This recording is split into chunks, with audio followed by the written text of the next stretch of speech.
Die! Die! Why won't you die?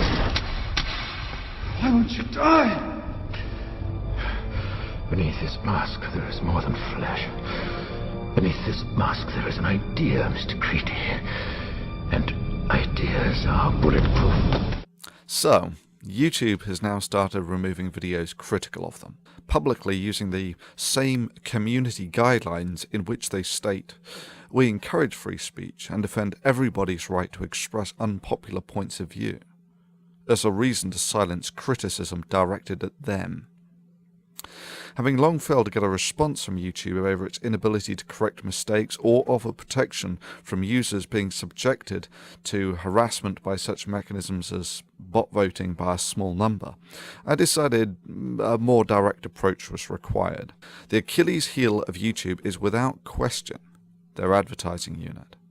You must have noticed the progressive spread of ads over YouTube. Given that YouTube is driven by profits, and that they make their profits off of adverts, this is the one channel of communication they cannot afford to make convoluted or intentionally difficult to use. They have to read these emails. It is essential to their financial survival of their profits. I had suggested that people write to YouTube via this mechanism. I timed the release of the video to be about 6 p.m. Friday Pacific Standard Time, to coincide with the YouTube staff going home for the weekend. Less than 12 hours later, the video was removed for community guidelines violations. Bullshit. Let's take a look at those guidelines, shall we, YouTube? Well, it's not porn, it's not drug abuse, gratuitous violence, shocking or disgusting hardly, it's not copyright, otherwise that would have been a DMCA issue. Then we come to the interesting stuff. We encourage free speech and defend everybody's right to express unpopular points of view. We do not permit hate speech, speech which attacks or demeans a group based on their race, ethnic origin, religion, disability, gender, age, veteran status, or sexual orientation, gender identity. Yeah, this is what I mean about the guidelines being so vague that anything could be a violation. But anyway, it's not that. It's certainly not hate speech, and this is certainly a free speech issue. Things like predatory behavior, stalking, threats, harassment, intimidation, invading privacy, revealing others' personal information, and inciting others to commit violent acts or to violate the terms of use are taken very seriously. Anyone caught doing these things may be permanently banned from YouTube. Harassment? Nah. This was encouraging users to voice legitimate concern. Personal information? Well, I did include Susie Ryder's name. But then again, this was on the video on her advertised channel. I gave away no information that wasn't the first thing that came up when you typed the information on her YouTube advertised video into Google.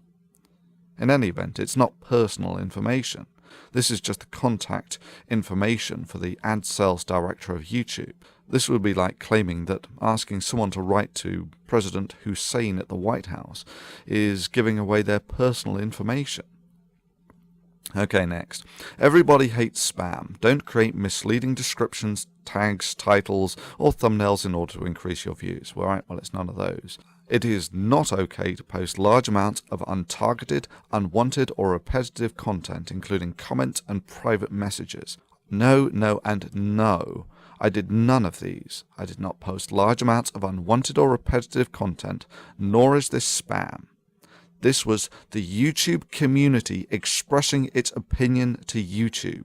And yeah, for even suggesting that people commit the crime of letting YouTube know the areas of weakness in their system, they took my video down for violation of community guidelines.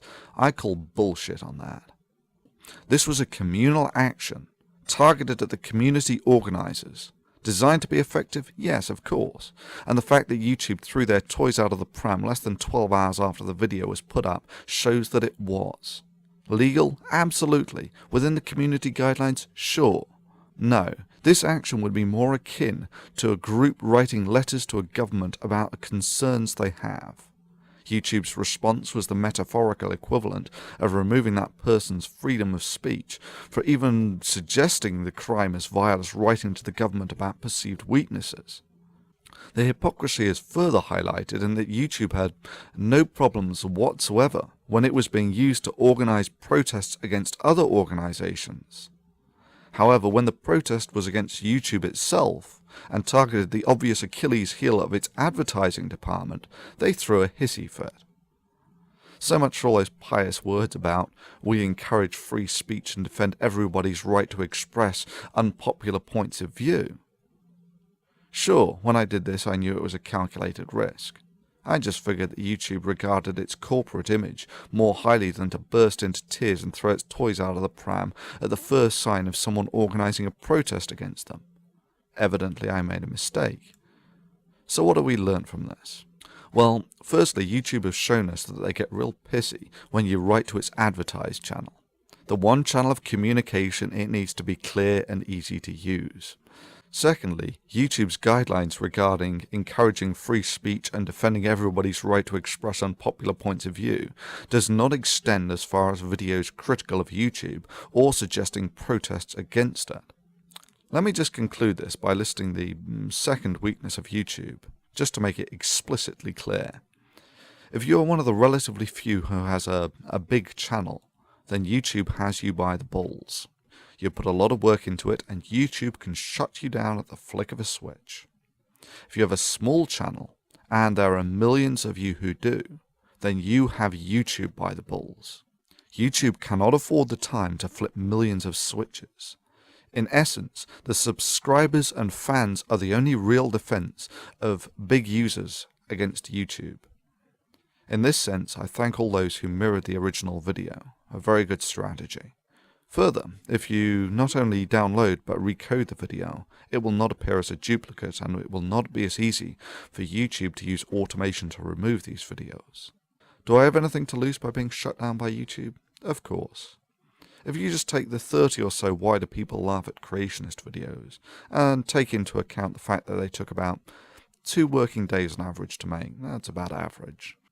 So that's say 2 months work at an average US salary of, let's say, for instance, $40,000 a year. So that's $6,000 to $7,000 worth of work. Do I value the work of this channel? Yeah, sure. I just value free speech more.